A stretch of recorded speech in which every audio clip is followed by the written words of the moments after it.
I'm Jeff Altman, the Big Game Hunter, the head coach for JobSearchCoachingHQ.com. And today I have a question for employers, and it's designed to identify people that are ambitious. And I have two questions that you can ask in the course of the interview. The first one, credit goes to Reid Hoffman. Apparently it's a question that he encouraged be asked at LinkedIn when they were hiring people. And the question is, what job do you want to have after this one? Interesting question, isn't it? What job do you want to have after this one? The assumption in the question is, you're not going to stay here forever.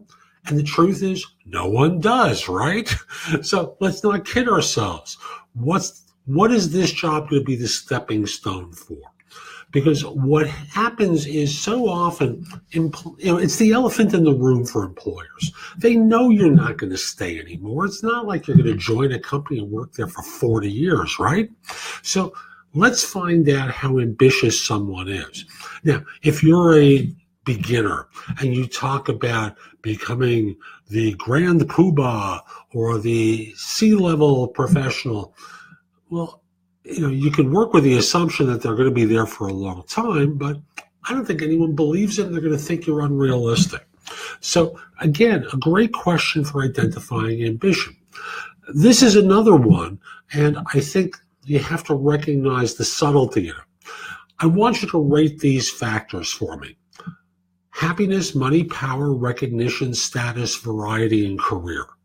I'm going to repeat that. Happiness, money, power, recognition, status, variety, career.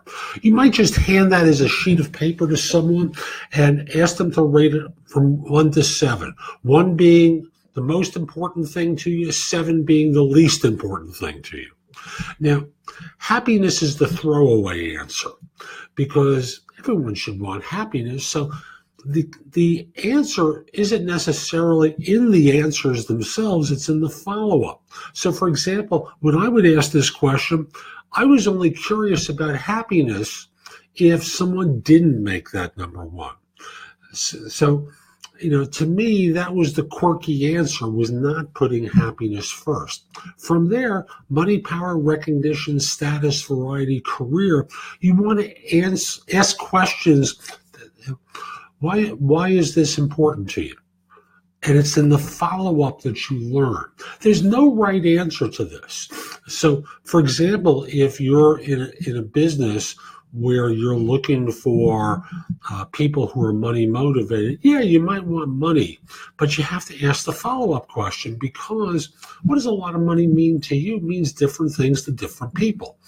I remember talking to one person, and when I asked him, so what does a lot of money mean to you? And he said, well, I buy a used car and fix it up. His definition of a lot of money and other people's definitions of a lot of money were very different. And had I not asked that question, I would have wound up someone with, a low drive on the financial side.